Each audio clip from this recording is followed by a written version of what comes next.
Welcome to Future Histories. My name is Jan Groß, and it is my great pleasure to welcome David Laibman in today's show.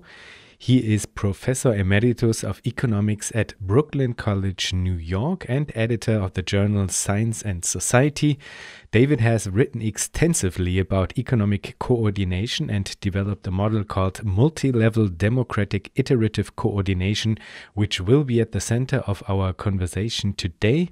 I am absolutely thrilled that this episode came together and that it did so right now, because the new special issue of Science and Society's project Envisioning Socialism has just been published.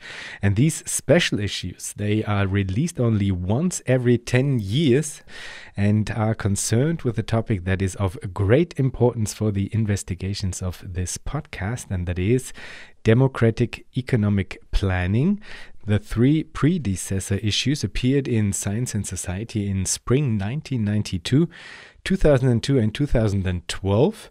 And so I marked my calendar for spring 2022 in order not to miss this very special opportunity. And I'm very happy to announce that I did not only record the interview with David Laibman that you are about to hear today, but also lengthy conversations with Robin Hahnel and with Pat Devine, who are both, just like David, enormously important contributors not only to these special issues, starting from the first one in 1992, but they are also central contributors to the debate around democratic economic planning in general. This means there will be quite a couple of English language Future Histories episodes spread over this spring and summer devoted to the topic of democratic economic planning. And I have a couple of remarks regarding this. The first one would be, to my German language audience, I am sorry I had to do it. I simply had to do this. Future Histories is a predominantly German language podcast, and it will continue to be so. But this was simply too perfect, and so I couldn't resist. And as regular listeners will know, I argue for podcasting as a form of extended research practice, and this deep dive into democratic economic planning is to be understood as a part of exactly that. So, danke für eure Geduld. Thank you for your patience with this long detour into English language episodes. And in the spirit of podcasting as research, I have an important plea directed at all of you. At one point in the interview you are about to hear with David, he states, and I quote, "The truly international discussion is still in front of us," end quote.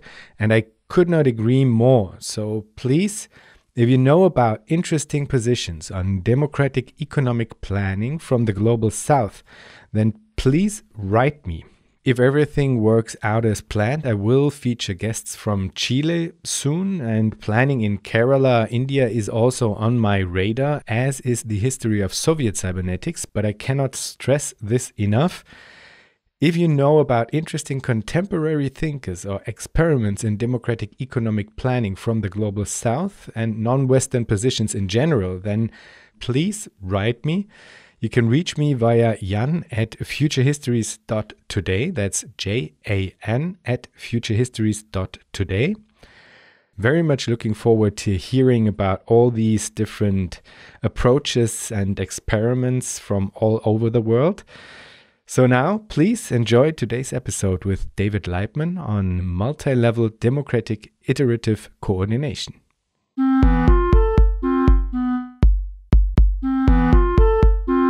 Welcome, David. Okay, thank you, Jan. It's good to be here.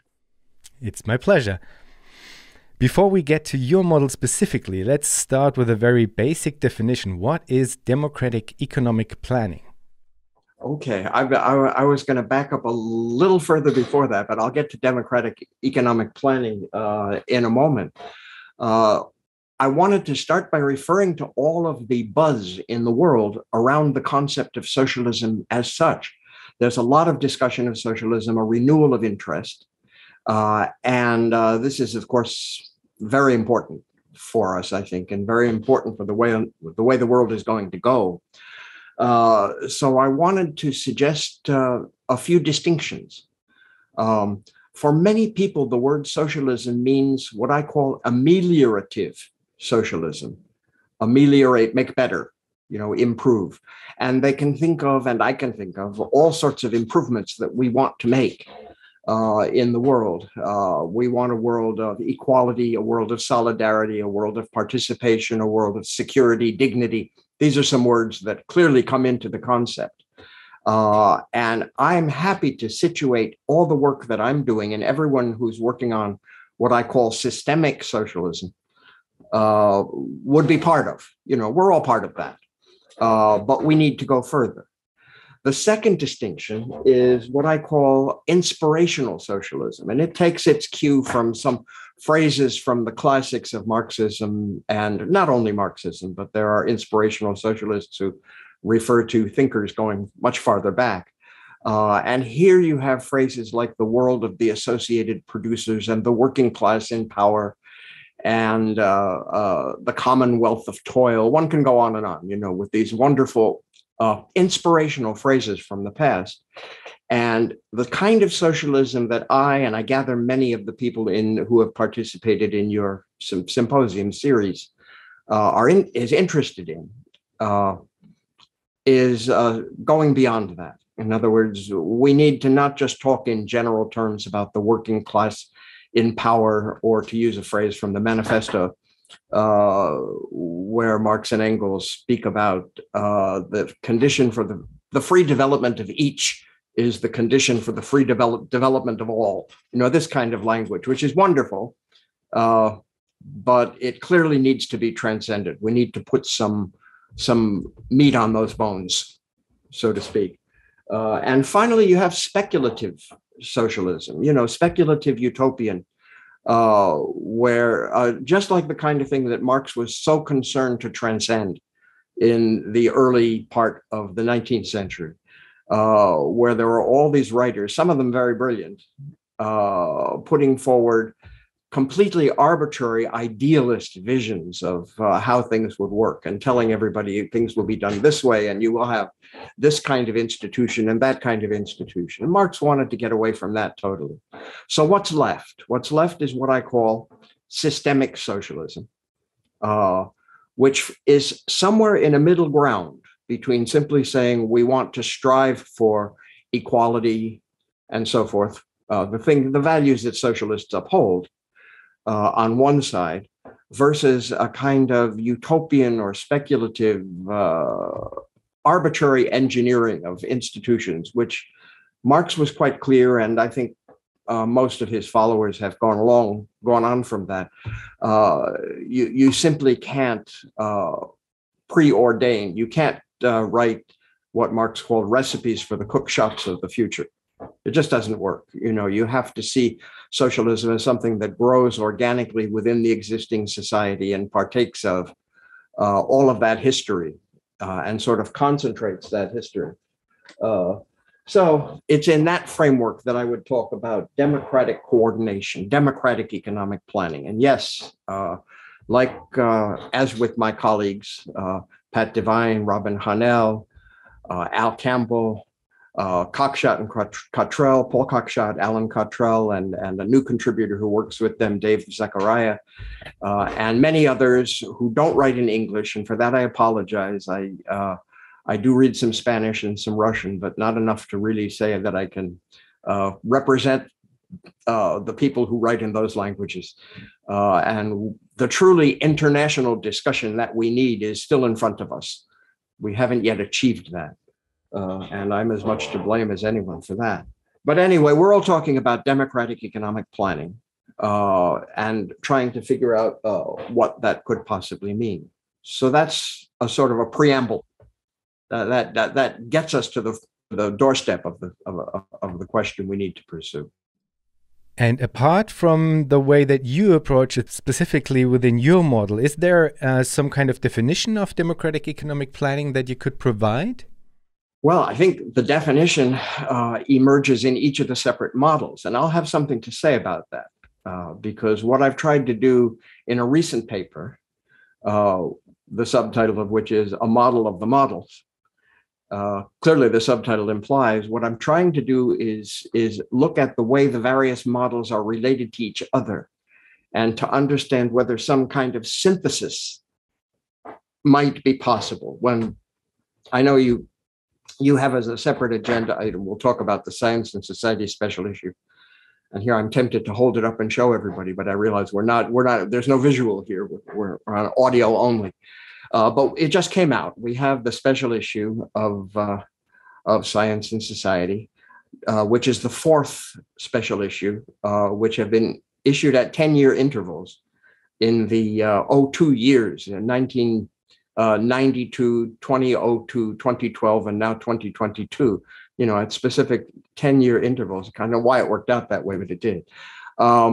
And on the re-envisioning of socialism or envisioning of socialism. And what struck me about the work in those issues, we made a real attempt to bring everybody in.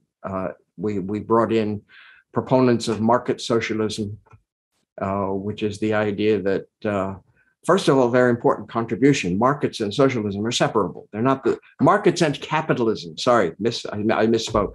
Markets and capitalism are separate. They're not the same thing, and that you can combine the advantages of markets with the advantages of socialism into something called market socialism. Not my view, but it is one of the views that we sought to represent, and various views of economic planning and democratic economic planning on the other side. Put them in a whole big circle.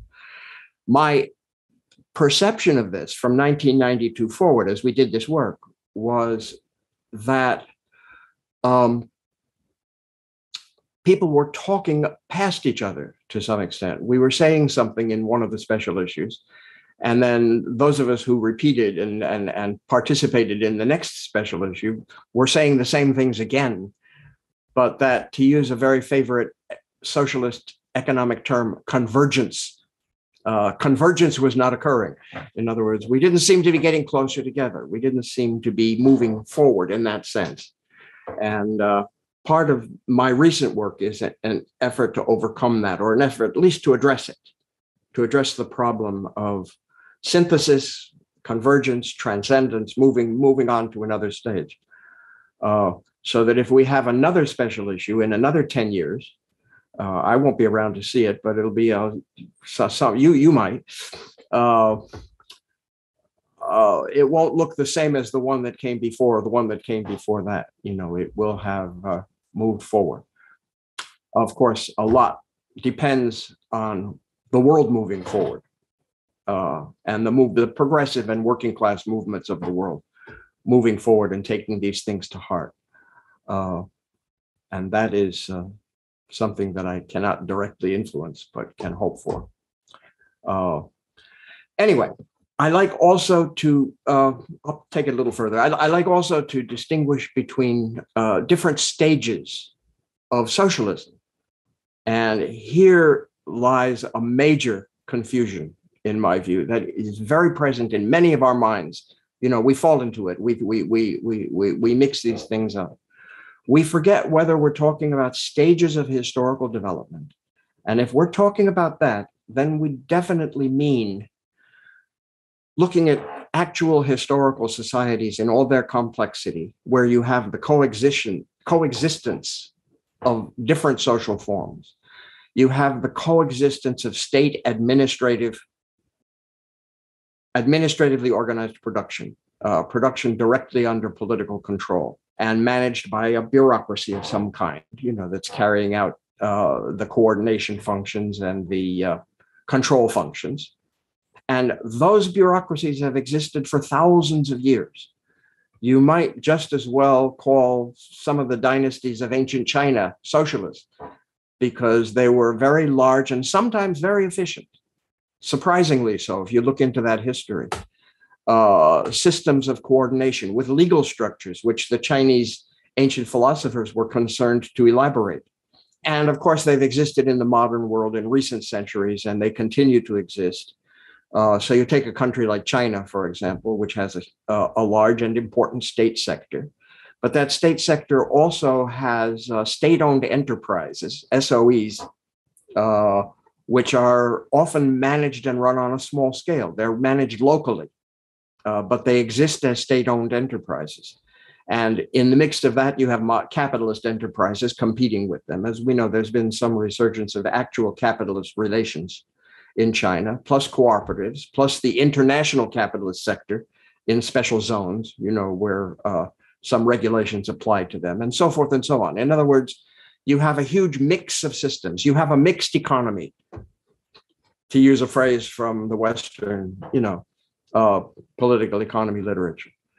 And if socialist relations are, to the extent that social relations are dominant there, you might call it a socialist mixed economy. In fact, that's what the Chinese Communist Party basically puts forward as its view of themselves: the market economy with Chinese market socialism with Chinese characteristics. The phraseology that they use.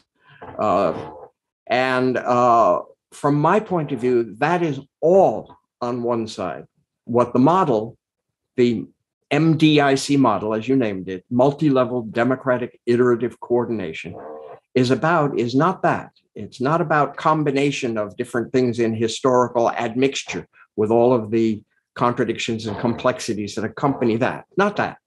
It's a model of the way core institutions in the modern socialist economy interact with one another and mutually determine each other. That is the central idea, and what we'll be talking about in a little while. That's the main thing I want to get to. But the point, just to finish this up, about the stages confusion that exists is that it has overtaken huge sectors, not just of the mainstream capitalist intellectual environment, where these people talk about mixed economies and institutions from here and there, and having an eclectic picture, sort of transforming the complexity of the real world that they observe into their theory directly, with no organization, with no intervention on the part of logic. So you have the Cubans, for example. They have their regular party congresses, and obviously discussion is going on all the time there, not just at the party congresses, but it becomes very prominent at those periods when they wrestle with the question of what they call reform. And the question is exactly the same as the Chinese question. It's how can we mix socialism, I'm putting inverted commas, quotation marks around the word socialism here, which means state production, state central planning, essentially. How can we mix that with just the right amount of, now quotation marks again, capitalism, right? So that we get the advantages of capitalism, a spur to incentive, competition, dynamism. That's what capitalism gives us. Whereas the state sector gives us what we like from socialism: security, equality, coordination, addressing the ecological problems, which are always at the forefront of our minds, those kinds of things. How can we? So they're not talking about socialism, and I'm talking about the fundamental levels of the Cuban leadership and of the Chinese leadership. They're talking about a socialist capitalist mixed economy, the advantages of both. And if you read their literature, that's very much the way the thinking goes. Now, the implication of that is there's a one-way highway with strong central planning, state control at one end of the spectrum, and total deregulation, market processes, atomistic competition, and so forth at the other end of the spectrum. That's your spectrum. And what we need is a mixed economy somewhere in the middle. In some ways, it's not too different from the Keynesian conception within mainstream economics. The mix of private and with the appropriate degree of state intervention, or state intervention with the appropriate mix of market competition in order to spice it up a little bit. I think that's totally wrong. I think MDIC and the other models that people have put forward is on a different dimension. It's I'll just say perpendicular to. It's off in a different direction. It's not that at all. So if people say, and friends of mine in Cuba have said this, we need reform. I say, well, reform in which direction? In which direction are you going to to reform. And so multi-level democratic iterative coordination, if I can use my term, the way I put it together, other people have different terms, of course, is not somewhere on the spectrum between the market and central planning. It's something completely different from it. And that's the essential idea that I want to try to get across. Yes, great. And I mean, I can only highlight that we absolutely need an alternative, because I mean, it's not only, as you referenced, someone like Keynes who posits this as if there was only hierarchical central planning or absolute atomistic market forces. It's also Hayek who famously used this dichotomy as if it was only this or that, and we definitely have to transcend it. And so I'm very happy to talk about exactly that with you today. So let's get to your model. Could you maybe as a start give us a broad overview of multi-level democratic iterative coordination? What's the basic structure? What are the basic assumptions and premises of your model?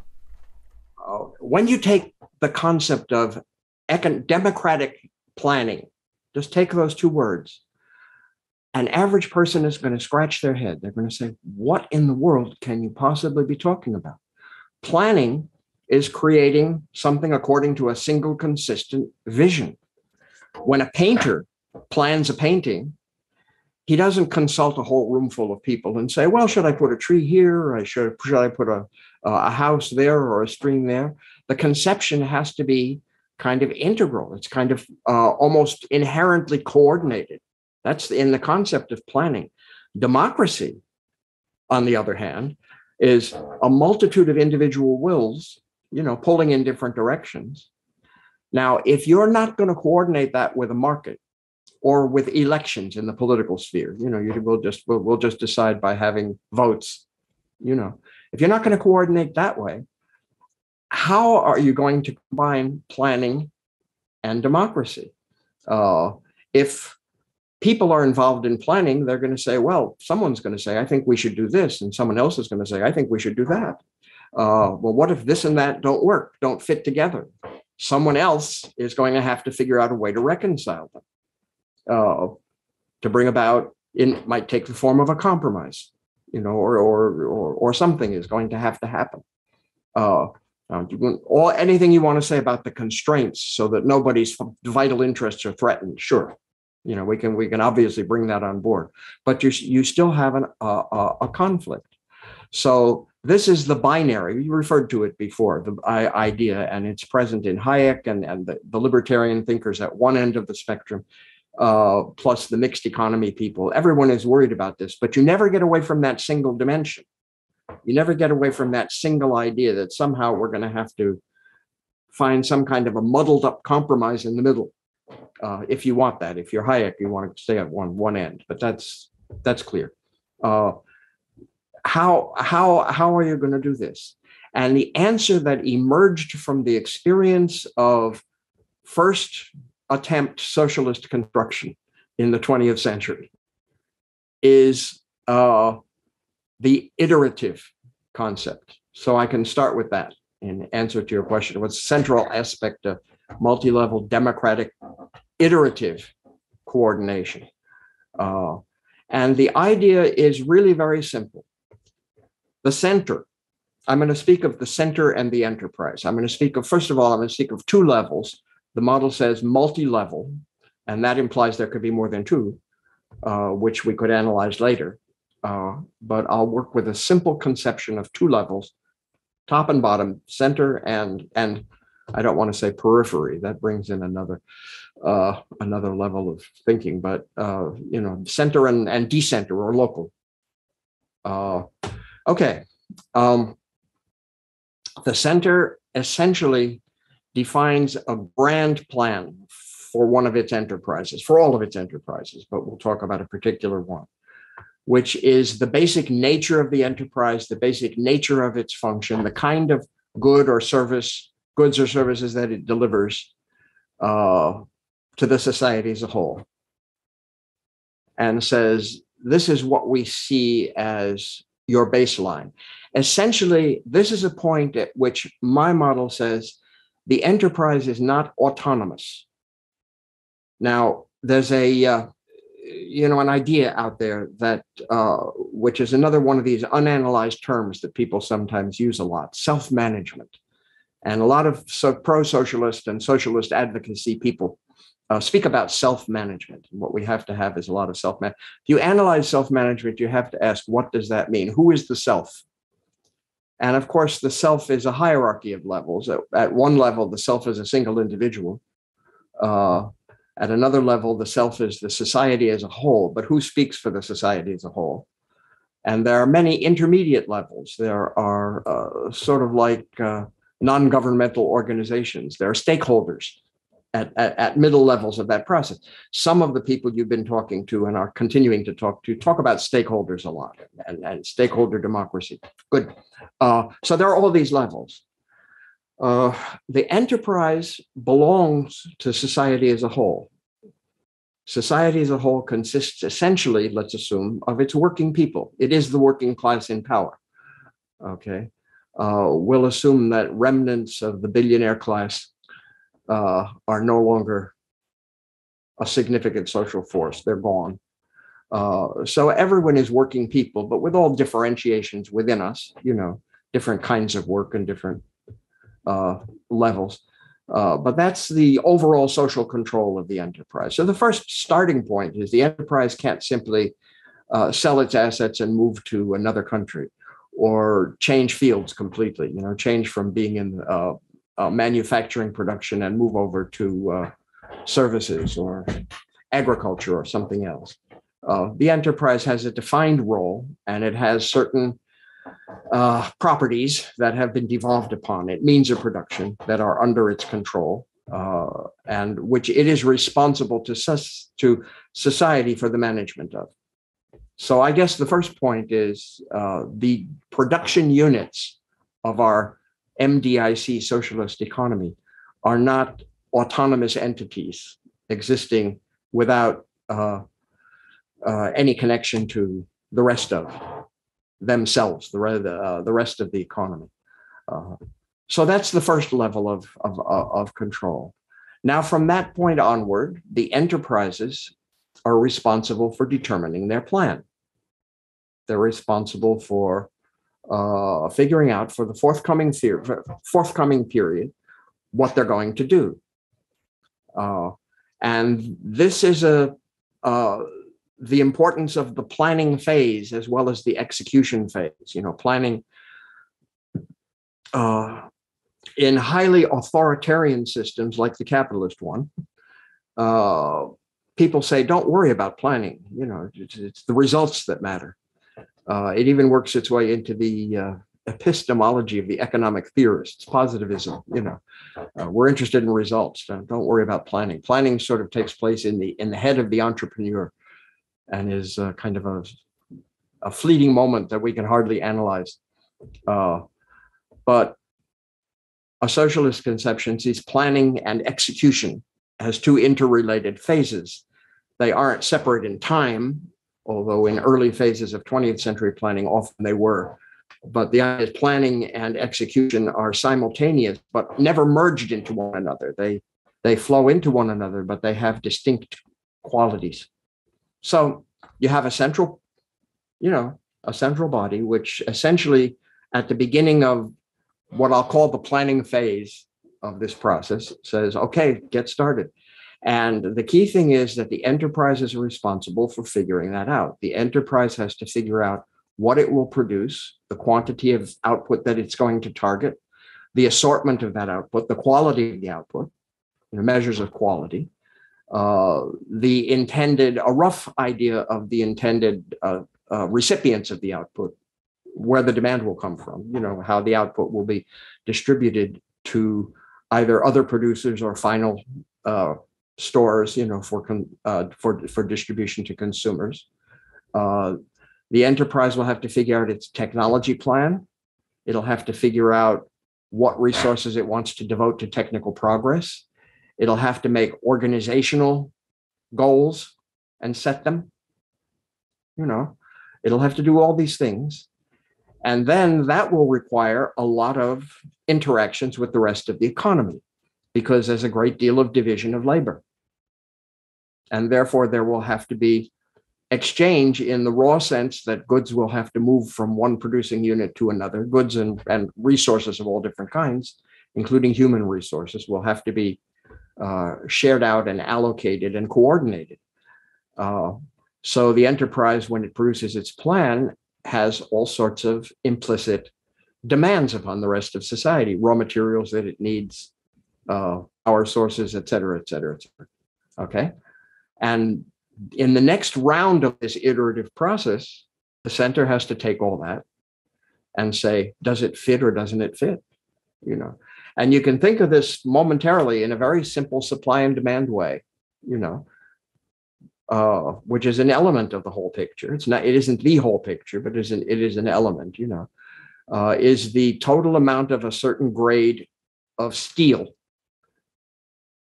that is being demanded by all the enterprises for the work that they intend to carry out equal to the amount of steel that the steel industry is slated to produce, has slated itself to produce. And if those two numbers don't match, then you have a coordination problem.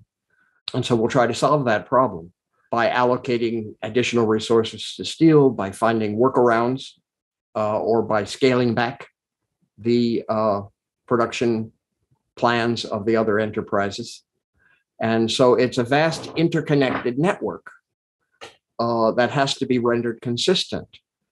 Now, you can render it consistent in the abstract by solving a system of equations, right? There are millions of equations.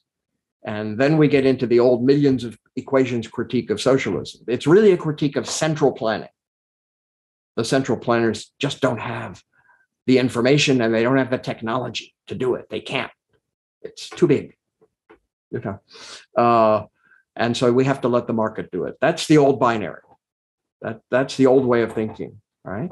In the iterative way of thinking, the center sends modified plans back to the enterprise based upon the enterprise's original plans, but with certain modifications. Now, the center's right to make those modifications is part of the conception. The enterprise, as I said, is not an autonomous, self-managing entity apart from any constraints. And it's an old philosophical debate. Does freedom boil down entirely to absence of constraint? You know, and Marx and Engels wrote about this, Engels particularly, in an essay which was called On Authority, and several other things that one could look at. That's really important. So the enterprise now has a modified plan, but along the lines of its original plan, because it signals its intentions by sending that plan up. And so now, not having to start from scratch, the enterprise can make the necessary modifications and send the information back up. Now, in sending information up that way, in each round or each iteration, it's a crucial concept in the whole model. In each iteration, that the enterprise sends information up to the top.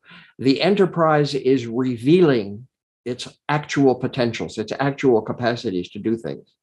And it is using its local knowledge. So here again, we get a concept from Hayek, right? And Hayek used the idea of local knowledge as a way of attacking the very concept of central planning. But the iterative conception is a stage-by-stage coordination of local wills and general wills. You know, the general interest of society is expressed in the central plan. That's a crucial idea in this. And in principle, and I emphasize in principle because there's where the reply from the libertarians could come. You know, what you can do in principle, you can't do in practice. But I'll say it in principle. If the enterprise is incentivized to do it, if the enterprise has the incentive, it can put its local resources and its local knowledge unknown to the center, its particularities, into the process, and therefore send back to the center in the form of its next round of proposals, precise, accurate, detailed knowledge, not only of what exists at the local level, but what the local level thinks could potentially exist if it mobilizes its resources, if it mobilizes its collectives and sets itself an ambitious project for technical and transformation. And then that goes back to the center. So the center keeps on getting corrected, better information. And on the basis of that better information, puts together one more iteration of a consistent plan and sends that back down. And the enterprise can then work with that. If each iteration results in a plan that's less different from the preceding one than the time before, so that the plan is progressively getting, in other words, what the enterprise gets back is more like what it said the last time. And the same at the level of the center. The center is constantly getting back from all the enterprises a picture which is closer and closer to consistency. Then the plan is said to be converging. And that's where the word convergence comes in. And work is being done and has done. It was done in the 20th century, mainly in the socialist countries, the countries where this was a practical matter, not just something that a few academics like me batted around, but they were really working on this. The idea is how long will convergence take, and how efficient can the convergence process be? So that if eventually you get convergence, what you get is a plan which is not merely a political compromise, as it's sometimes thought of, in a mixed economy kind of a situation, but something that everyone will have been involved in producing. And there you have the potential to draw workers into the production process. In other words, you have people being drawn into planning, conceiving what our work is going to accomplish, and jobs become not just jobs, you get to a situation where qualitatively the workplace experience is not just an experience of being an instrument of someone else's will for a period of time during the day, in exchange for which you receive wages, creating a separation between a production sphere and a consumption sphere. They're totally separate, but you gradually get the meaningful integration of this. And that's a goal. Now, if you want to talk about something socialism is supposed to mean, it's supposed to mean that. It's supposed to mean that people actually begin to experience practically control over their own lives, and theoretically, in the sense that they're not just carrying out orders and so forth and fitting into a scheme of things, which everyone has to do. I mean, that's necessary if the whole system is going to work, but that they understand the way the scheme works and participate in making it happen. And I'll just say that my way of interpreting the great legacy of Marx and Engels, and their followers, everyone else who has come along since then, is that they created a view of socialism, which was not that it's something that strikes in one moment in time like a bolt from heaven. Socialism is not a miraculous occurrence, a kind of biblical event, but it's something that has to be built. You want to talk about the working class in power, you have to have people with sufficient education, sufficient political consciousness, sufficient fundamental human resources, people and their institutions. Okay, and so that's part of it. We'll get more in a moment into the actual organization of MDIC. Yeah, and we will definitely get also to the point that you just touched upon at the end, which would be somehow related to the question of transition and transformation, but we will kind of push it a little bit further to the end. Before we get there, I mean, there was a lot in there when you just described the basic outline of the model. And I would have a couple of questions actually that might serve as a follow-up. And I mean, one of the initial questions would be the starting point where you said, all right, we have this center which will come up with a first idea of a basic plan, which will, as you just pointed out, not be a detailed plan, because the detailed planning will be what the enterprises are going to do. But what will be the basis of you spoke of a grand plan that the center provides in the first place. So what are the components that this plan is based upon?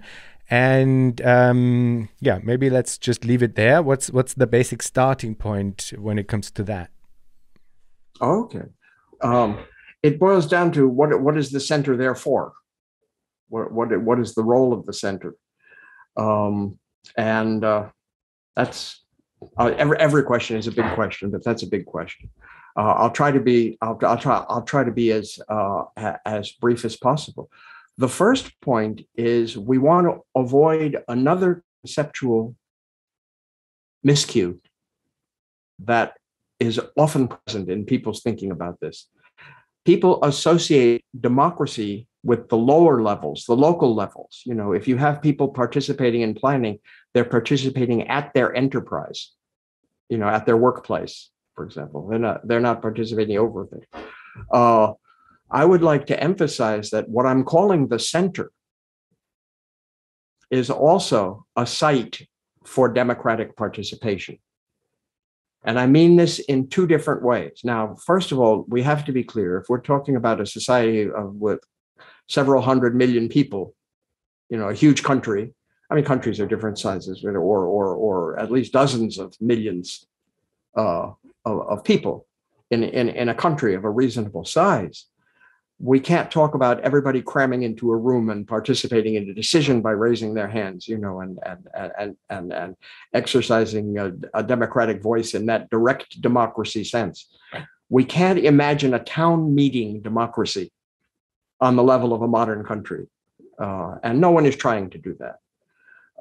So government will be representative, and how representation is secured, whether by vote, whether by lottery. There is a proposal for doing it by lottery. I don't follow that line of thinking myself. I'm not convinced about that, but it's part of the debate, and it should be. Is another question, you know, that would have to be worked out. But you have a system of democratic control in the sort of formal sense. But I'm talking about more than that. I'm talking about a culture of critical democracy surrounding central planning. Now, modern technology plays a role in that. We have the internet. You know, a central planning board doesn't have to be a distant place. It doesn't have to be somewhere far away in a capital city, which is thousands of miles from where I live, let's say, you know, and where people do things that I have no control over. Needless to say, in the 20th century, in the socialist economies of the 20th century, there were quite a few instances of situations like that. You know, it was a highly mixed sort of situation, but it's a process, just as I said before, in relation to worker participation. These things are processes, but it's also a process, the participation of the worker citizen in central planning, you know, at the level of central planning, where a certain degree of openness of the process itself.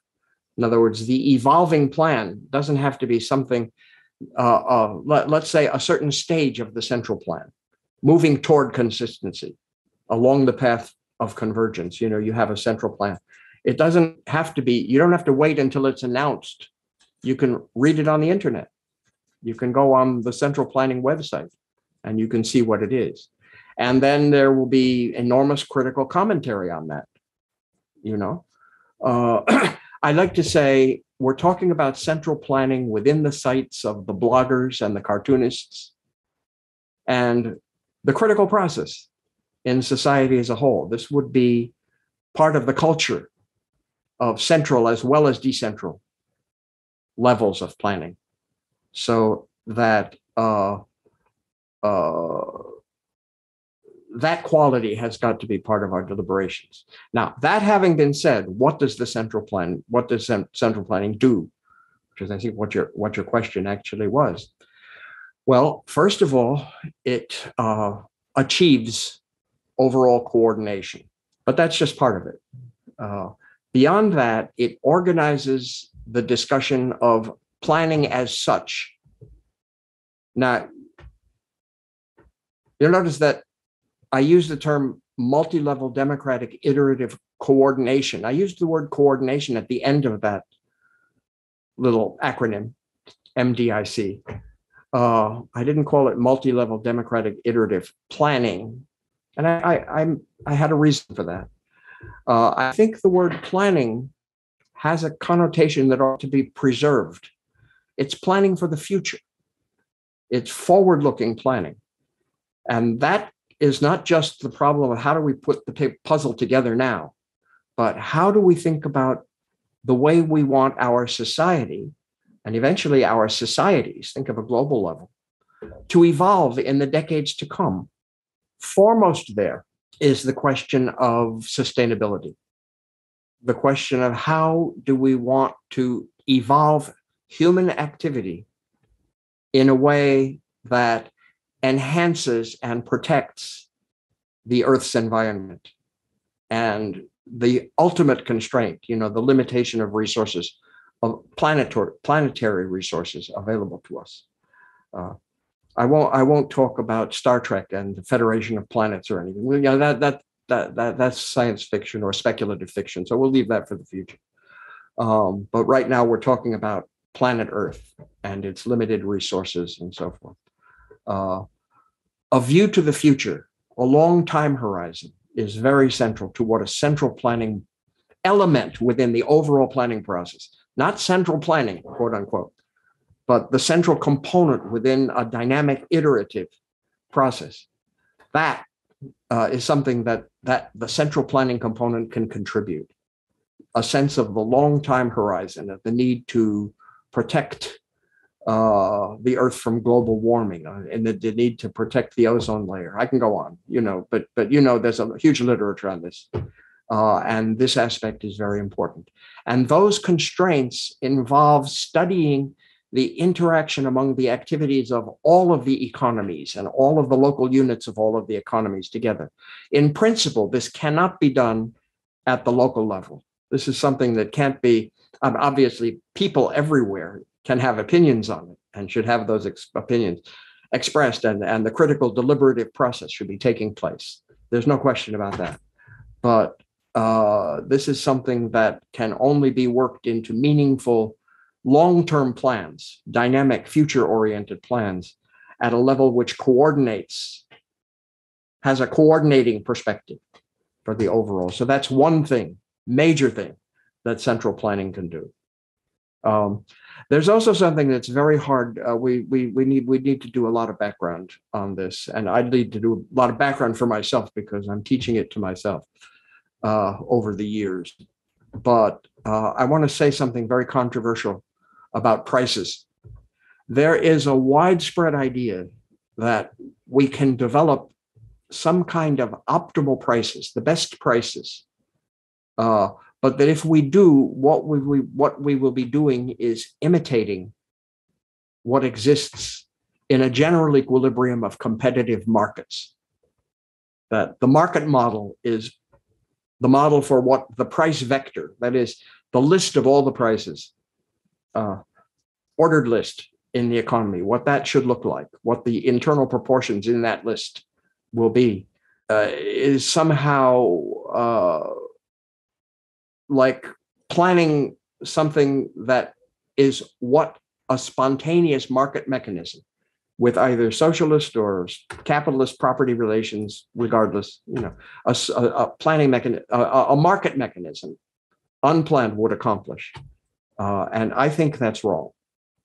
I think there are socialist production prices, if you like, I call them social reproduction prices, and something work that I've done on this, which would incorporate actual quantitative calculations of price relations that are determined by social relations forces, things going on in the social relations of society, such as, for example, the ecological considerations, all right, which no spontaneous mechanism involving interaction among uncoordinated entities, resulting in convergence towards some kind of equilibrium prices can possibly accomplish. It just can't do it. So one of the things a central planning board would be responsible for is the massive problem of calculating optimal prices for purposes of calculation, income formation, decision making. And I'm taking the point of view, and it's a controversial point of view in the socialist spectrum. And some people say all of that is capitalist thinking. You shouldn't be thinking that way at all. That you shouldn't be thinking about, first of all, you shouldn't be thinking about optimality. You shouldn't be thinking about finding the best ways of doing anything. That's foreign to socialist thinking. I don't believe that.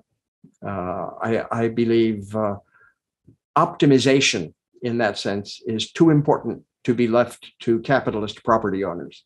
When the workers own the resources of society and are in charge of its legacy, are in charge of what we become, that responsibility weighs heavily on the shoulders of people who have to actually make decisions and carry it out. And they have to do it the best way that can be done in the name of all the people whose blood, sweat, and tears are congealed in all of those resources that we have, and the whose futures and whose children and grandchildren depend upon that. And that's a very important element of socialist leadership. So it's another thing that a central planning board would have to do. So finally, I'll just end with a very short one. A central planning board has got to address taking into account the entire background democratic debate and all the information that's flowing into them, all of the more near-term issues about how society should develop. How should we arrange the relationship between production and residential spaces? It's an old question, but clearly an obviously relevant one, will continue to be. Should we put factories and homes close together, save on commuting time? But there are obvious environmental pollution issues. Should people have to live near sources of environmental pollution, noise pollution, environmental pollution, particulates in the air, anything like that, or should we separate production locations and residences, put them miles apart from one another? Then we can create nice residential enclaves, which don't have to see the factories and the stores and the offices, but we create enormous commuting problems, burdens on the transportation network. How do we work out consumption, production, residence, transportation? How do we get all these networks? Water, power, obviously the technology is improving and the trade-offs are getting better, over time, unless ecological problems, tightening environmental constraints are working in the opposite direction. But all of this has to be put together and it has to be thought through and has to be eventually transmitted into viable 5-year, 10-year, 15-year, 30-year plans,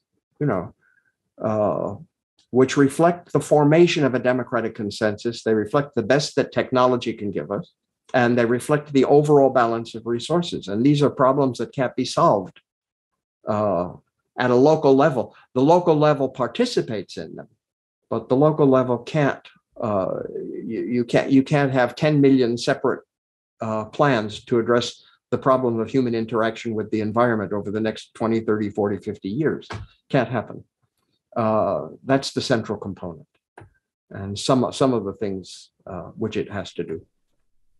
Let's try to pick this apart a little bit at least, because oftentimes when reading a text and now when hearing your elaborations, I mostly agree with the overall sentiment, but there are like huge question marks in terms of how can this be done. So when it comes to the question of what kind of information would the center need to have in order to be able to make these decisions that you think the center should do, and which I would largely agree with, that this would be a problem of collective problem solving, and not only a atomistic one, because certain topics cannot be addressed, as you clearly pointed out, on a decentralized level alone.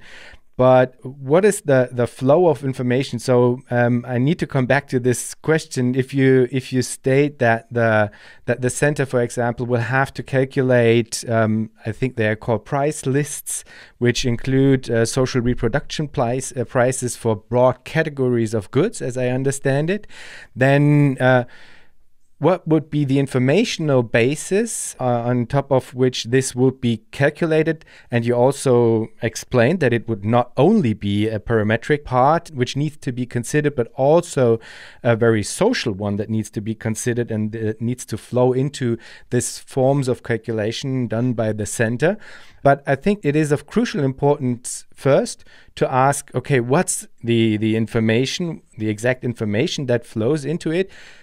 If you do not have, for example, prices for consumer goods or something like that, that will serve as an indicator, for example, and then how would a meaningful participation of the enterprises as well as the rest of society, how can this be facilitated in order to not end up in a situation where the people that receive these quote-unquote directions from the center do not perceive it as external to themselves, but do legitimately feel it as something that they took part in creating? I mean, this is a very crucial element, and I think it's something that you are very much interested in, that people will be able to participate in this forming of plans, but you will have this kind of difficult question to answer, how it can be done, that it is not like too many meetings problem. As you just stated, it's not possible to have like 20 million people deciding on this, but still have people left with a reasonable way to take part in this overall coordination. So how do you approach this kind of difficult problem, I guess? Well, I think you're asking me a question which can only be answered historically. It can only be answered by the process of history unfolding itself. I think that, you're asking the kind of the working question, which isn't going to have a simple answer with a capital A.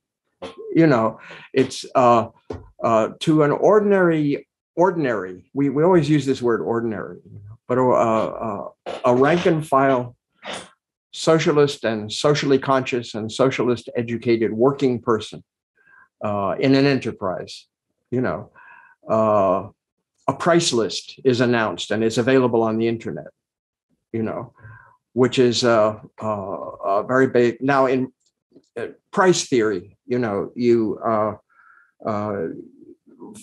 discover, and there was a lot of work done in the Soviet Union and other Eastern countries about this. If the price list is a sort of a core, then an enterprise can apply for variations based upon detailed things. My general point is that, the person working in an enterprise can say, okay, these are the prices we have to work with. We just take them. We take them parametrically. We just say these are the prices, and we don't need to be concerned with how they were constructed. But they don't have to do that. They can understand the theory behind it. They can understand something. Now, there's obviously on different levels. I'm not necessarily assuming that every worker in a production plant at an enterprise, is going to be able to independently solve the matrix equations, which result in the formation of a certain set of optimal prices. But they will have come up through the education system and the ongoing education system. The process of political and political economic education that's part of being in a socialist enterprise. It's part of existence in that enterprise. They will acquire some sense of the underlying principles, and they will know something about that. And they will have read the equivalent of popular science articles, which explain, and transmit as much of this. One of the goals in this integration of planning and execution, as two phases of human activity, really, is to break down those barriers, to create the greatest possibility for rational understanding. As the sociologist Karl Mannheim, would have said years ago, rational understanding rather than merely functional understanding. Now we have functional understanding of a lot of things. I personally have only functional understanding of this computer that I'm talking to you on, and what you do to move around on it. I wish I were more of a techie, but I'm not. And we struggle with that. But in all phases of life, we want to understand, and especially when it comes not to the technical things, where we understand that better, but when it comes to the social side, when it comes to actually knowing how human relations are managed, and that we're part of that. We aren't just recipients of it. We have a role to play in grasping it theoretically, not just practically. But beyond that, it's hard to say. It would depend on, and it will be very different in different places and times. Different. I don't think there's a simple formula that can answer that one. It has to be answered practically. And I mean, quite a huge part of this relation, specifically when it comes to enterprises and the center, is the question of, I think you posed it as the question of incentives before. I mean, because at some point the question comes into mind that you have this iterative process, and the center sends some initial prices for broad categories, and then you have the detailed planning by the enterprises, and the enterprises then are expected to submit truthful information. So, I mean, as we know, this was a problem in the Soviet Union. So this was not truthful information because we had the perverse incentive problem, so to speak, where the enterprises did have a incentive to kind of hoard stuff because they knew that they would get like way too hard goals to manage, and so they were hoarding, etc., etc. So you will have in this iterative process the question of what's the incentive for the enterprises to give back truthful information in order to make the whole thing work? Because if they do not, then it kind of implodes, so to speak, because it won't work. And related to that is the question of what will be the reward for the given enterprise. So I think there's a, I think you call it, let me take a look, socialist rate of return. And as far as I understood it, this would be a kind of rate at which like enterprises would be allowed to profit, quote unquote, from the whole thing. Maybe I got that wrong, but I would be interested in this constellation. How do the given enterprises, how are they incentivized to do as they are told, quote unquote, plus being semi-autonomous in like being effective in actually producing the stuff and not wasting resources, and then like truthfully reporting back and taking part in the iterative process. So what's the gist to all of that? Because it needs to be a collaboration and not an opposition. Yeah. Well, wow. These are questions which could take a long time to answer, and I want to try to. But they're central, I guess. I mean, it's for me, it's absolutely central to understand the model. I'm sorry if one it's thing. No, don't be sorry. It's very good. One thing. I'll break it into two parts. I'm trying to figure out which part to do first. I'm going to do the reverse order. I want to take the incentive. That's part of your question, which is very good. So you have this iterative process, and we're somehow assuming that the enterprise is going to get together and is going to make truthful reports of the resources it controls, and is not going to manipulate the process for its own strategic purposes. I think that's key. And there was a huge literature in the Soviet Union about deformations that resulted from exactly that kind of behavior, which is exactly what you'd expect at the stage of development, that existed there. Then you'd hardly, from a serious materialist point of view, expect anything else to happen. You had people. How did Marx put it? He says society only come into existence stamped with the birthmarks of the society from which they emerge. This is a process. We understand that. So how do we address strategic distorting behavior on the part of local entities, enterprises, or whatever? And first, I want to mention there's a whole literature on that, which I believe was in some ways stimulated by the economic reform in the Soviet Union. Back in the 1960s, the Laibman reforms, as they're called in the West, which essentially amounted to setting up something like at least an early stage of an iterative process that MDIC focuses on, where the enterprises were told, we will no longer be sending you detailed plans. We will be sending you a few overall control figures, and within that, you need to work out the detailed plans. You need to work out you need to do a complete accounting for your resources and specification of how you're going to change methods of production and what you're going to do. And was that successful or unsuccessful? It's a long, complicated story. I want to skip over it. But it gave rise to the incentive design literature, which a number of European scholars, there was a large French component, an economist by the name of Tirole, and a number of Americans also participated in that. And it's how can you devise truth-telling incentive mechanisms,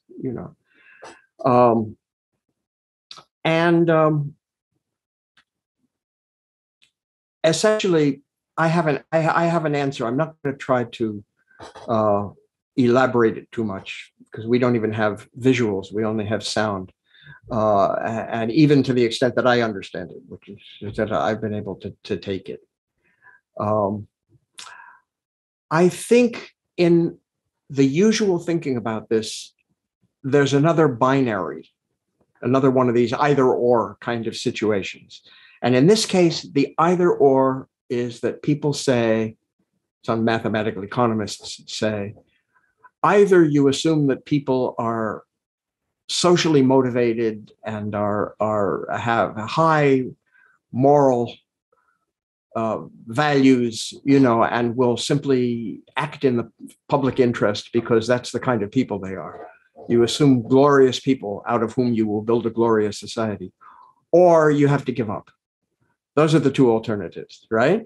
I mean, give up mean the only kind of incentives you can possibly have that make sense are market incentives where people are actually made to suffer for bad decisions. Like if we don't produce efficiently, the business will go out of existence and the workers will be fired and so forth and so on. That's control. You can't do it anyway. You can't provide people with an incentive to act in the social interest.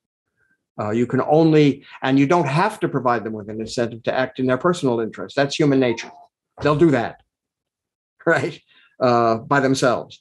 So is there an answer to that?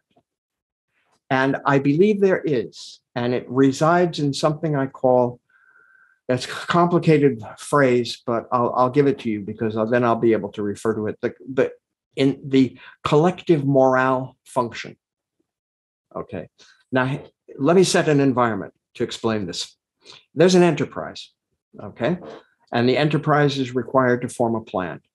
And so the enterprise personnel sit around a table, the enterprise director and some of his technical people and some other people, representatives of each of the departments of the enterprise, some kind of a little group that as best as possible under now given circumstances represents the enterprise. So we're in this room. What should we do? And the enterprise, I'll just use a term, say the enterprise director has a problem. Let's say he's in charge of this meeting. He sets the agenda. He or she can set a target, right? And say, this is what we're going to achieve. You know, I'll put a number on it. A target of 100. We're going to set a target of 100, and that can be. Now the question is that the best the enterprise can do? In order to find that out, this director is going to have to consult the people in the enterprise. Going to have to say, okay, people, do you want to roll up your sleeves and really get to work? Do we want to really make a run at transforming ourselves into something a little bit different from what we've been and really improve the way we work? And now this can mean the level of output. It can mean many other things as well. I'll get to that part. That's the second part. Are we really going to do this? Are we going to push ourselves to the practical limit? And if we do, then let's say that's 100. Okay. Now, if we do a little less than that, it's 95, 96. You know, if we do more, it's 103, 104, 105. That kind of thing. So that's an index number, right? So that we can use to measure our level of performance. Now, here's the collective morale function. It says that when you have an enterprise in a society that is technologically and educationally and socialistically advanced, we have a society of very intelligent, committed, working people. We are not talking about people who trudge unwillingly into work every morning and do what they're told, you know, take a list from their supervisor, okay, you do this, this, and this, and you carry out those tasks, go home, buy groceries with your wages, and come back the next day. We're beyond that. We have a society where in order to achieve something, you really have to have people motivated to do it. People really have to be involved. You have to bring your teams on board, so to speak. Now, suppose the enterprise director is a very ambitious person and wants to make a real good impression on his or her superiors, right? And says, the information coming from all my colleagues is that our best level of achievement is 100, right? I'm going to push for 103, right? Let's see if we can get it up to 103. And this is the kind of person who's really a rouser, you know, very, very ambitious, high taught planning kind of a person who is going to try to push the enterprise, right? Let's suppose the actual effect of that has a demoralizing component to it. Let's suppose, you know, people are going to sigh and say, okay, well, I guess we can put in some overtime and I guess we can rework all these procedures that we have. And I guess we can recalculate everything. We can go over everything, you know, but it's really impinging on other areas of life for your staff, for the people around you. It's tough. This is not an easy thing to do. What the collective morale function says is that as a result of pushing beyond 100 and calling for 103, what you'll only get is 102. In other words, you'll get people to do a little more, but various forms of conscious and even unconscious resistance will develop. And what you will get, now I need you to imagine a sort of a line I realize I can't put anything on a chalkboard. Yeah, a horizontal line at a level of 100, and then a curve which touches that line at 100. It's below the line. It touches at 100 and falls off in either direction. It's like a downward facing parabola. It just rises to 100 at a certain point, at 100, and then falls off. You see? So if you push too far in the upward direction, you will get an increase, but you won't get the increase you push for. And similarly, and this is where the other side is, suppose you get an enterprise director who wants to game the system and wants to go for less than 100. This is the concealing reserves case, which was talked about in the old Soviet literature, where enterprise director would have an incentive to try to achieve a plan which is less than 100, But in the iterative MDIC context, he would want to announce a plan less than 100 and wants to announce a plan of 97, let's say. Okay. Well, once again, what's going to happen is that is also going to be demoralizing, because people are saying this enterprise director is not asking us to do what we really can do, as much as we really can do. This enterprise director is asking us to do less than that. So maybe we'll take a cue from that and we'll just cut back a little bit more. So instead of 97, you would get 96. Again, part of the collective morale function. In other words, the central idea is that under modern conditions, morale matters.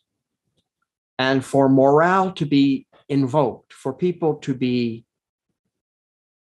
a collective to achieve a certain high level of functioning in its own terms, it has to know that it's doing the best it can do. But the best doesn't mean the most. It doesn't mean the farthest out along that line as we can possibly go. What we need to do is we need to get it, In other words, the point of a collective morale function, if it exists, is that the actual need to motivate your collective, the actual need to put people into motion, to make things happen well, and to get people to reveal their own reserves and to come forward with suggestions and interventions and activities. The way to accomplish that is to be truthful. And if you're not truthful, the forces around you will undermine you to some degree. Now that idea, if it's true, if I can justify it, and if anybody ever pays any attention to it, there will be many attacks against it. It'll be contested. And in a certain sense, from my point of view, it should be, because if it isn't solid, it won't hold, is the essential guarantee of the MDIC system. In other words, the center can count on the enterprise to do approximately the best it can, and therefore to send good information up, and enhance its contribution to the overall planning process. Because if it doesn't do that, its own moral energy will be sapped. Its own moral energy will be undermined. And to the extent that that's true, it's not. Many people may interpret this as saying that you're relying on the goodwill or the high moral fiber of individuals, the way the old critique of decentralized planning had it. But I don't think that's what I'm doing. I hope that's not what I'm doing. I hope what I'm saying is that the enterprise, which means the people themselves, I speak of the director, but he's speaking for everybody knows this. Everybody sitting around that table knows what the situation is. If we don't work ourselves to our reasonable best level. And if we don't participate in the planning process in a principled way, not in a strategic, undermining way, then we're not going to feel good about ourselves. And if we don't feel good about ourselves, we won't do the work that we need to do. We will be undermining our own work. Here it is in a single folksy expression. And the last thing I'll say, okay, I'll get another question from you. If it's worth doing, it's worth doing well. And you hear workers say that, you know. There are even writers who talk about the invisible heart. You know, that term has been used in a number of different ways, but my point is that the ultimate glue which holds so-called market system together is that there's an underlying moral foundation to incentives which can't be gotten away from. And I'm relying on it here as well. Well, I mean, I would say it's based on a lot of assumptions for sure, but it's based on assumptions that I personally kind of favor, I would say, because at the end it's not about like relatively dumb economic incentivation, which I always think of not really holding up, because if I look at myself, for example, I always found being forced to earn money for a living is like one of the biggest obstacles for me in trying to pursue things that I'm good at, actually. So I personally like this approach, that it's not so much about economic incentives. I'm not so sure about the morality part, to be honest, but I think it refers back to the question of how autonomous the enterprises are actually, or how autonomous they can feel in terms of the, I have to use the phrase, self-management of the enterprise. I mean, at the beginning of our conversation, you referred to it as something that is not a given within your model. And I would say we do come back to this right now, because it's part of the question of incentivation that is not based on economic incentivation. How much do I legitimately feel involved in the way the given enterprise is being run on the level of the enterprise? And then how much do I legitimately feel being involved in the overall plan that gives me the like broad categories, broad directions of what I am supposed to do? So I would say that given this constellation that you just described, the question of at least the perception of some form of autonomy within the workplace comes back into the picture as a form of motivation. So this is something that I might add at this point. And then I wanted to ask something, because when trying to picture your model, never really got to the point of understanding it correctly, because I will just say it as directly as I can, but is there profit? Does a given enterprise have the possibility to, for example, pay a higher remuneration depending on how good they have done their job? I'll be as stupidly obvious and blunt about it as I can. Is there something, it doesn't have to be like money, it can also be like more leisure time or anything as such, because if there would be something like that, some form of indirect economic incentive, then it would really, really, really alter the whole picture, I would say. And it would also alter the picture in terms of if there is some form of competition between the enterprises. So this would introduce a very different level to the whole thing. So maybe you can help me kind of get a better picture of the whole thing. Wow, we're covering everything in one session. This is amazing. We have to have a whole course. It's good. I don't know whether I could even this question. I'm trying. I didn't take notes. I'm trying to remember everything. But yeah, okay. One aspect of your question is you speak of profit. Now, let's assume for our discussion that we don't mean capitalist profit. We don't mean surplus value extracted, anything like that. But we're talking about a socialist enterprise. The enterprise is owned by the workers of the country as a whole, let's say, but it's also the workers who are actually at the enterprise and participate in it have a major role, and their interests have to be represented. One aspect of your question is differentiation of income. Should people be rewarded for more product or for better work? Should people be rewarded? So we can boil that down to saying, start by asking the larger question: should the enterprise be rewarded?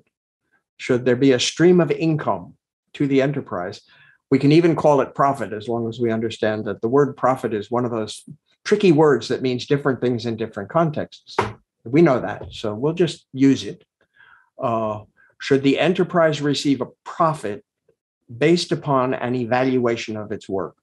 So first of all, the question is, how do you evaluate enterprise performance? How do you measure it? How do you measure how well or how poorly an enterprise is doing? And the second question is, once we have that reward, I start this sentence again. Once we have that measure of enterprise performance, so I can say of this particular enterprise, and it can say of itself, well, we did this well, or not so well, or whatever, whatever level it is. Now, based on that and the reward we receive as a result, how should that reward be differentiated and broken up into the rewards of individual members of the enterprise? How should it be reflected in individual wages? And how should those, what I'll use the standard term for them, material incentives, be harmonized with or related to moral incentives, the kinds of incentives that are given in the form of collective appreciation, trophies, banners, but not in a simplistic, cynical sense, but things that could at least be meaningful. They could at least have meaning for people. But so come back to the first question: how do we measure what an enterprise does? In the old days, earliest experiments in socialist planning, of course, it was simple: the more the better. How did you measure the output of the work of a steel mill? How much steel it produced? Millions of tons of steel. That was the measure. And any other industry, the same way. Clearly, that's not sufficient. You have to measure not only what is being done, but how efficiently it's being done, whether targets are being met for variety of output and for quality of output, many different things. All of that boils down into a single measure, a rate of return. Okay? Now, it's not a rate of return in the sense of a property income to ownership of the means of production. The society as a whole indivisibly owns the means of production. This is not a market socialist model. The enterprise does not own its own means of production. But we're talking about a rate of return in a sense that enables us to evaluate how well are the resources entrusted to us being used. And that's important. As I said before, that's something that socialists need to be concerned with. And you need to convince the workers that we presume to lead in political struggles and eventually revolutionary struggles, that we will do that. People understand that. People say, we don't want clowns running the society who don't care about the resources that represent generations of our effort and our collective labor, to have created these things. We want these things to be well managed, and that means being concerned with rates of return. So what kind of rate of return? Well, not the capitalist one. Capitalist rate of return is profits divided by capital, right? Socialist rate of return and this is an argument I'm taking from a whole literature around what used to be called full income prices, is not profit, but the entire net income. In other words, wages plus profit divided by the value of means of production. I won't use the word capital in this context. So that in standard macroeconomic notation, it would be Y over K, not P over K. It's not profit divided by K as a symbol for the means of production, for the value of that, the resources being deployed to create this result. But the entire income, the wages, in other words, what in conventional capitalist accounting are wages and profits, all of that is returns to us as a whole, whether individually or collectively, doesn't matter. So that's one thing about what rate of return do we use. And that rate of return, if you analyze it, if you think about it, has all sorts of efficiencies taken care of within it. It's like an aggregation of attending to levels of productivity, saving of raw materials, efficient technical changes which use the capital stocks in the most efficient way. Never mind what the details, of that. But all of those kinds of decisions, if taken properly, would result in a higher rate of return. So that's one. Let me just very quickly then I'll get back, continue with another question. The other half of it is that in a socialist context, the measure of enterprise performance can very well have a whole additional component to it, something totally different. And this would be a component that's based upon ratings of the enterprise by stakeholders. And here I'm adopting some of the thinking of Pat Devine, whom you've interviewed. You've had him present his ideas directly, but I think that's a contribution to this. Stakeholders, which can be the workers in the enterprise, but they can also be the surrounding community of the enterprise.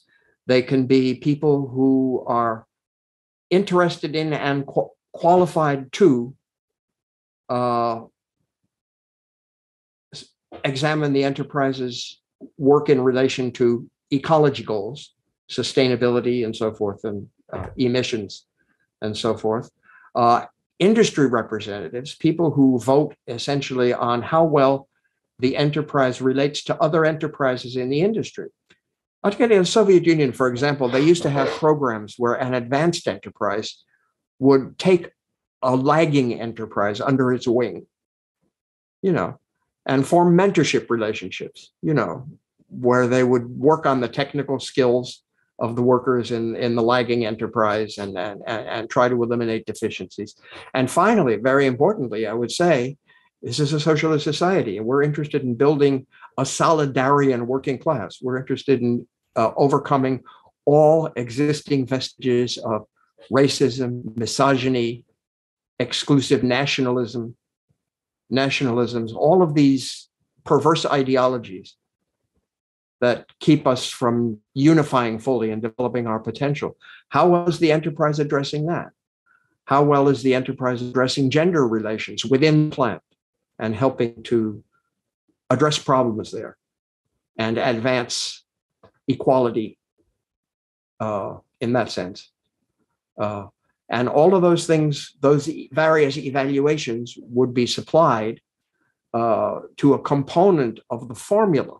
In other words, it would just be good things to do, but this would be how you actually put it right into the formula, which determines the measure of enterprise performance, which in turn determines the reward that the enterprise receives.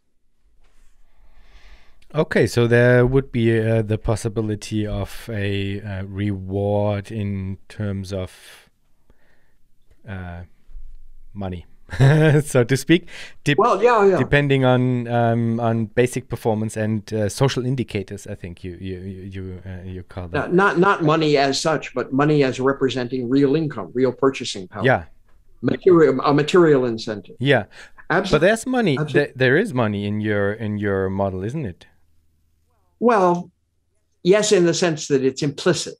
It's being assumed. I don't build equations involving a quantity of money, and I don't worry about the velocity of circulation or issues in monetary theory.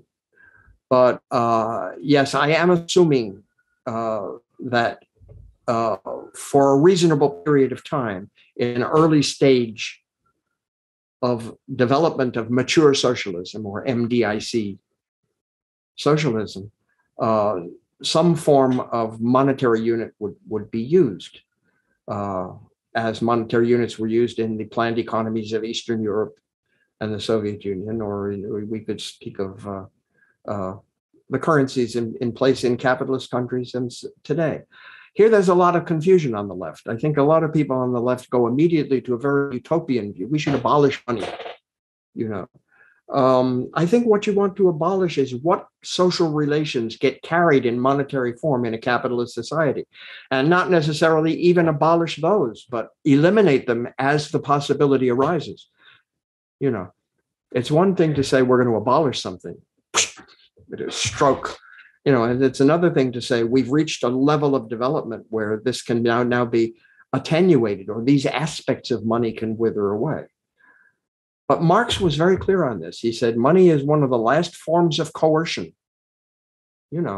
and in order to eliminate it, development through a lower phase of communism is necessary, before that ultimate coercion of human beings by other human beings in the sense of their circumstances surrounding, like a monetary constraint on consumption, the connection between labor and income. You can say, let's just get rid of it right now. Let's just throw it away. But if the foundations have not been laid for that, if the prerequisites have not been established, the results could be disastrous, and would take you farther away from the goal of reaching a society where those constraints on human activity, including labor, as it would no longer be binding constraints, increasingly wither away, become attenuated. We will get there, I guess, in more or less one of the last questions, which will be on transition. But before that, I would very much be interested in your opinion on markets, because I think you have a distinction, or not I think, but I know you have a distinction between a core sector and something that you call, I think, the informal sector. And I never really got my head around that. And it really reminded me of the, I think, the Chinese dual track system, the experiments around that, because I had a very interesting guest on, Isabella M. Weber, who wrote about how China escaped shock therapy, and how they did it was through forms of cautious experimentation with something they called the dual track system. And I felt very much reminded of these experiments when I read about this distinction between a core sector and a sector that is forming around that within your model, which will, at least it sounded to me, will be some form of mild market socialism-like sector. But I think you would disagree with that. But I would certainly be interested in your opinion. Maybe you could explain to us what the core sector is and what the informal sector is, and how both relate to markets. Okay. Well, the core sector is the MDIC economy, multi-level democratic iterative coordination. And it's not a market economy. Prices are planned. Now, they may be planned with lots of local input, but they are eventually centrally planned. They're the central component within MDIC is constantly forming and perfecting a system of prices which takes regular account of the natural environment, the future, the actual social nature of the productive resources which shape rates of return. It's hard to explain without presuming some economics, in the audience. And here we have no presumptions. We have a whole varied audience of people listening. But the connection between profit rates and prices, and the whole price structure depends intimately upon that. And the idea that a general rate of return needs to form, which also I believe is true of an MDIC economy. But I'm digressing. Let me come try to stick onto your question. That's the MDIC economy. It is not a market economy, so it's not a model of market socialism, and neither is it simply a state central planned economy. This is important because in the non-socialist literature and anti-socialist literature, socialism and state enterprise are equated. They're practically mean the same thing. That when you talk about socialism, what you mean is the government will make all the decisions and will decide everything. And we're not talking about government. To have an MDIC economy, it would have to be within what you could call the state sector. It is governmental, but governmental itself does not define it. It's not. There would be plenty of state enterprises that are not part of the multi-level democratic iterative coordination system. It's a real discipline. You have to be part of an everlasting, always existing, a continual, it's a good word, I should have used, a system of iterative coordination, a system of up, down, and not just talking to each other all the time, but regular stages of perfection of plans, which are to be implemented in the near future, just while you are already implementing the existing ones. Now, its implementation and planning are interrelated and continual processes. People are at different stages of both at all times. Okay, that's the multi-level planning system, and it has a distinct and necessary central component to it. Unlike models like Robin Hahnel's and Mike Albert's Paracon, participatory economy, which says the central is got to be excluded because it's the source of evils, necessary, unavoidable evil. So we've got to have an entirely uncentralized system, decentralized system, and many other variations on the model which could be described. Now, the informal sector, well, on the one hand, it doesn't really play a role in the model of the MDIC system. You can form that model and you can think abstractly of a socialist economy which functions that way, which functions as a multi-level democratic iterative coordination system. In the real world, well, every example of a society that we know of, from the Asian countries, China, Vietnam, to the Eastern European ones from earlier, they've gone in a different direction now, temporarily, I hope, and the Soviet Union no longer exists. You have examples of societies, even the society and Cuba, even the socialist economies that have existed in real historical situation, even the ones that have been the most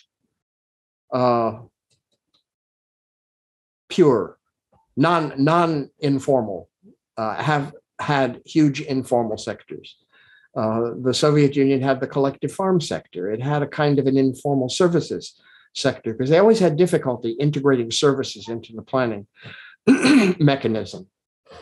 So people used their skills to fill in the vacuums. The Soviet economy, annoyingly, did not solve the problem of repair services for material goods that they were producing. You could buy a TV by the late 1950s, 60s, but you couldn't get it repaired, or most annoyingly, washing machine. So people with those skills, with the necessary skills, set themselves up as informal suppliers of these services. And that was part of their informal economy. And there were others as well. One could go into, but of course you're going to have that.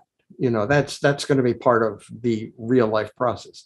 The crucial thing is that just because you're in the public sector doesn't mean you're in the core economy. You see, and I regard the public sector also, if it's a traditional public sector, as may have existed centuries earlier or even millennia earlier, that doesn't make you socialist. It becomes socialist when the democratic planning process becomes established. And that happens by stages. It doesn't happen all at once. And this perfectly leads actually to the question of transition, because, I mean, the whole model, as I understood it, as I read it, with all these elements that I sometimes intuitively would kind of tend to want to reject, but I absolutely understand that the whole model is formed around an idea of process, and that we need to actually keep in mind the imperfections and hybridity of actually existing conditions as we find them and as we are living within them. And so I would be interested, maybe you can just sketch this idea of a model as process or a model as transition, maybe, because this was really an interesting read for me when engaging with the model. Maybe the tendency within me might be too strong to kind of skip a stage or something like that. And you would maybe argue, if I would lay out my ideas in terms of, okay, there should not be any form of wage-labor relation or any connection between labor and pay and stuff like that, and you would possibly answer me, well, Jan, this is not the world we're living in right now. You should keep in mind that people are socialized within this forms of relations, and we should consider that when developing our models. And I can absolutely see that you do consider this. So what, maybe to make it into a question, how would we go about this idea of transition, like in the sense of how could we transition to a multi-level democratic iterative coordination, and how do you think about the transition within the model and the maturing within the model? Because this seemed to be something that is very much on all of the groundings that you think about, that there is a process of maturing, and that we should keep this in mind. Maybe you could just give your thoughts on that, because I think it's really important, actually. Oh, well, okay. First of all, your speculative utopian projection of why do people have to receive wages at all is very good. It's very smart. We should never forget that. I think what you're doing with that is you're saying we can be in what Marx would have called the lower phase of a communist society, and we could be dealing with the realities of that. And the fact that the higher phase cannot be just jumped into immediately. We can't immediately go to what later on we started to call full communism, but okay, let's assume that's true, but that doesn't mean we can't think about it and keep thinking about it, keep thinking about it constantly in our minds. So if you were in a precursor stage of socialist development, let's suppose you had made significant progress at removing the capitalist class from its residual power, from its ability. It's lost the state in a political revolution, let's say, but we're in a kind of a very early socialist environment where capitalist principles out in the real world are still simmering below the surface and could reemerge. So we have a mixed economy. Okay, or China. We have a strong state sector. We have a socialist mandate at some level. At least socialist in the sense of an understood politically supplied central state enterprises. providing some forms of stability and security for working people. But we also have a spontaneous market system. And we don't stamp it out. Our goal isn't to stamp that out any more than in the Soviet Union. They want to stamp out the television repair guy, who plays a very important role. He fills a need, and who doesn't. But of course that can obviously could have negative potentials for income distribution and stratification farther down the road. We keep an eye on it. Okay, so there we have our informal economy, and what we're trying to do is, through stages, gradually building up to the point where, rather than allowing a private market sector to coalesce into a small capitalist sector and then a not so small capitalist sector, and recreate class divisions of the sort which could undermine the material base for our political project overall. It could overturn us. We don't want that. But we also understand that by trying to stamp them out at a stage before we have the kind of flexible and systematic and sophisticated planning mechanism of, I'll use my term, MDIC kind, that could absorb them. What we want to do is we want to create the conditions where those kinds of spontaneous entities with their negative potentials increasingly can cease to exist because we have the opportunity to create alternatives to them. And that means creating a really good, well-functioning, flexible MDIC system. So one of the things that we can do politically is attempt to support that MDI system in the context of a precursor economy, not now thinking about an MDIC, not thinking about the MDIC model as being dominant, but thinking of it as just something we're attempting to start to build. And there are many tricky problems here, most of which I assume I have never even thought through, or we haven't even begun, to think about this stuff. But you can't set up an MDIC system on a tiny little scale. You can't create a tiny little pilot project within a state sector. The state sector and its overall characteristics, it's got some stabilizing and characteristics to it.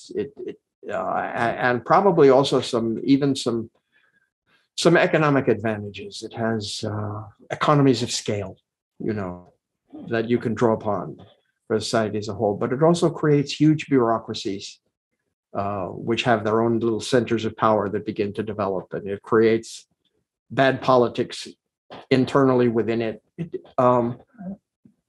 This is part of what we're dealing with, and I would love to be able to say, well, we could just develop a tiny little socialist planning sector, democratic planning, in this environment, and it would gradually grow. So I came up with an idea a few years ago, totally controversial, and many people hate it, but that's okay. That you could actually have a bicameral legislature. Of course, the problem here is, how would you get to a bicameral legislature if you didn't have the political will to achieve this? And if you had the political will, you might not need it in the first place. But so I'm not sure whether this really makes sense, but it's the way my mind is heading. You would have a popular assembly, which would be elected by direct vote of the population. It would be a democratically, talking about the electoral form.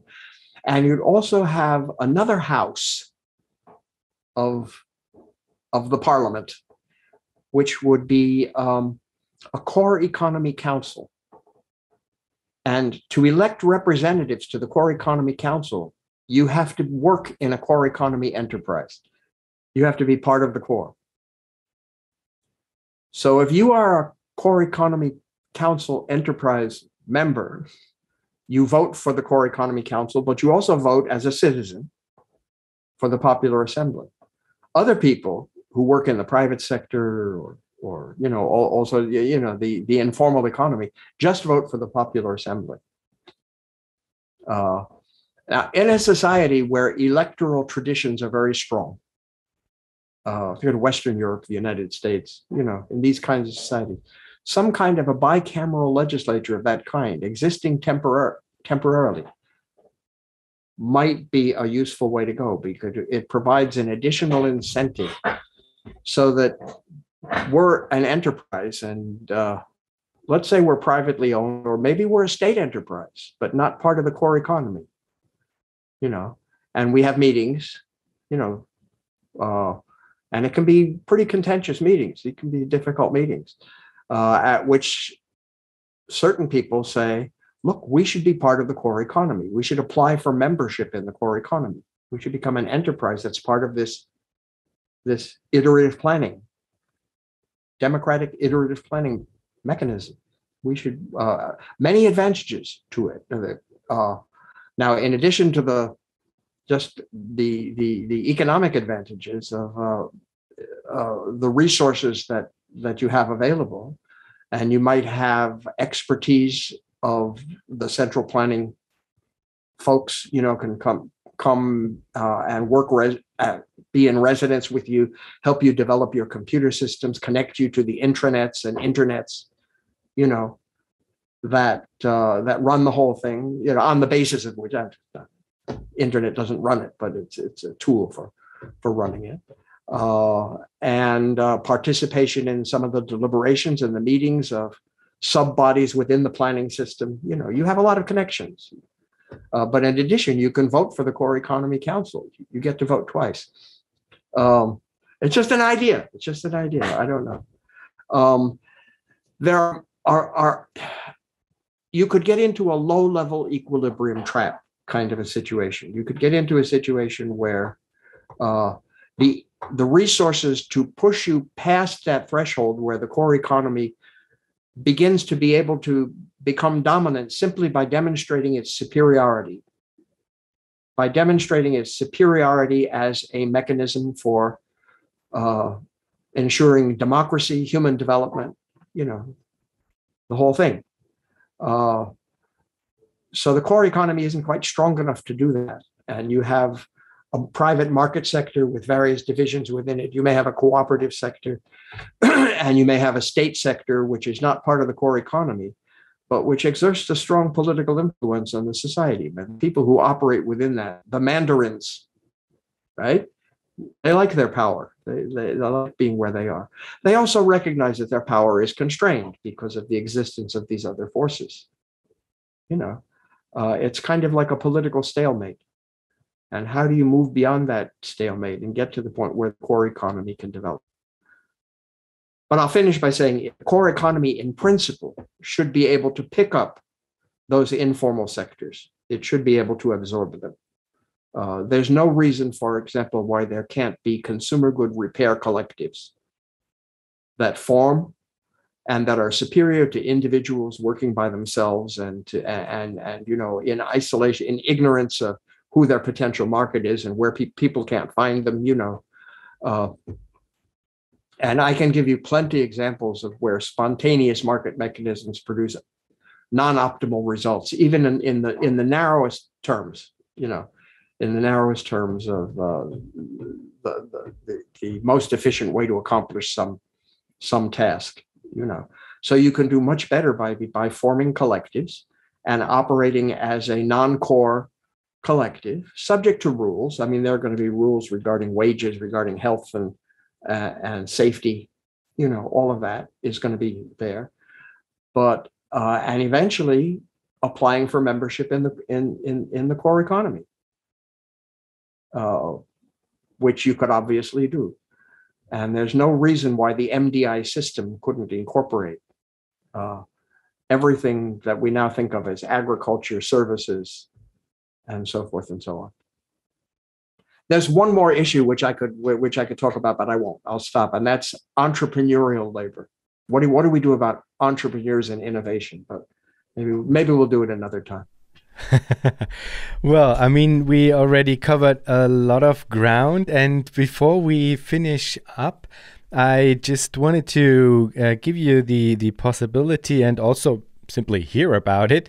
I mean, the science and society special issues on envisioning socialism, they have been such an important driver of the debate. Yes, I could see the new issue. Nice, very nice. I mean, the audience won't be able to see it, but I know. It's out right now in April, so go and get it. I mean, they have been such a huge driver and important driver of the debate, and I mean, not everybody will know about the project. So, could you maybe explain what envisioning socialism is to our audience, and maybe also give an idea of what it meant to try to push this debate all over these, I mean, now 30 years, and also specifically during a period which was termed the end of history, quote unquote. I mean, the first issue came out in 1992. This was peak end of history. so yeah. Well, not too much I can say. People should go to the Science and Society website, which is just Science and Society, AND, all one word, .com. And there's a link for Guilford Press, which is our publisher, where you can order the issue or subscribe to the journal. I'd love to have you do that. First, I need to clarify some things. The journal Science and Society does not necessarily endorse. People have different views on it. You know, obviously, everyone at Science and Society thinks it's a worthwhile project, but there's a variety of different positions and takes on it. And among the participants in a particular issue, this is the fourth issue in the project that I'm personally looking at. I'm sorry I can't show it to the listeners to this podcast, but authors range from a major Chinese contributor, Enfu Cheng, Pat Devine, Robin Hahnel. Their names have been mentioned before as being people who have participated in previous Science and Society special issues, but a number of other, I won't name everybody who's here. The guest editors of this issue are Al Campbell and myself. And I also ought to emphasize that I do not speak for that group of people as a collective. There's a lot of different views, a lot of controversy on how to think about all of this. But the one thing I think most people would agree upon is that we do have to think about it. It's very, very crucial. And even those of us who are thinking about systematic socialism, who go beyond a level that people for whom socialism is just human goodwill and eliminating the gross inequality and crises of contemporary societies, moving beyond that and moving to something that fulfills our human potential more than we have in the past, and who haven't gotten beyond that, who aren't ready to embrace any concept of systemic socialism of any kind. I think we play a very essential role for being an attractive potential for a much wider community that could play a very significant political role and a necessary political role in the society of the present. So I urge everyone to be part of that conversation, whether through our journal or through any other, all other media, including podcasts and Zoom conferences and everything else that we try to do. Absolutely. So let's all get engaged with systemic socialism, or at least everybody who's interested. It's desperately needed. There's a last question that I ask all of my guests, and that is, if you think about the future, what makes you joyful? I'd have to say I'm just joyful about the possibilities. We're in a period of time when it's not always easy to be joyful. I won't go into details. Everybody knows what's happening in the world and why our joy might be compressed a little bit by dwelling on that too much. But we have the ability, we have the potential to get beyond that. And even if you're not sure it's true or not, but you know that other people do think that it's true, that systemic socialism, in some sense, socialism as more than just a set of shared values, which is important, but socialism in the sense of an actual alternative to the way things are done. One of the things that Al and I, the co-editors of the special issue of Science and Society, insisted on as part of this is that we simply have to get further. I won't say beyond, I'll say further than the level of thinking which says, why don't we just all treat ourselves well? Why don't we just apply the golden rule? If socialism is going to be a serious contender and is going to be the foundation for a real oppositional politics in today's world, socialists are going to have to be able to answer the question, how would you do things differently? How would you actually make things work? And I think an awful lot of people, be honest with yourself, maybe you're in that category, will say, we love the values that are projected. Otherwise, we wouldn't be listening to this podcast. You know, we love, you guys are, you have a good vision of humanity in place. But do you really know how to get things done? Can you really get things done the way the financial institutions and the stock markets and the corporate bureaucracies, you know, that run this world for a capitalist entity that is in charge of it? Can you accomplish that? What they do, let alone do it better than they do it? And if you think honestly, you may say, well, I'm not sure I have an answer to that. Well, that's what we're looking for. We're looking for answers to those questions. And we won't find them all at once. We won't find some grand, magnificent answer which answers every aspect of every question. It won't happen. It'll be by process. And people will be entering into that with partial solutions, which we can't even imagine what they are right now. We don't know, because that's the democratic part of the total picture.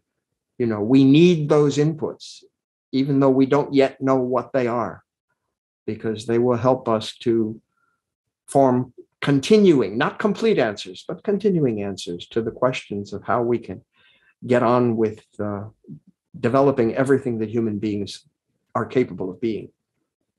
And that's in simple terms what the project is all about.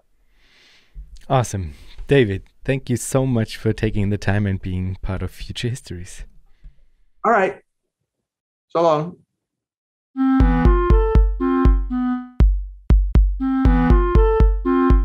That was our show for today. Thanks a lot for listening. If you want to support Future Histories, you can do so on Patreon. For this, visit patreon.com/futurehistories, or you can simply tell a friend that you liked the show and that he, she, or they might like it as well. Thanks a lot, and hear you in 2 weeks.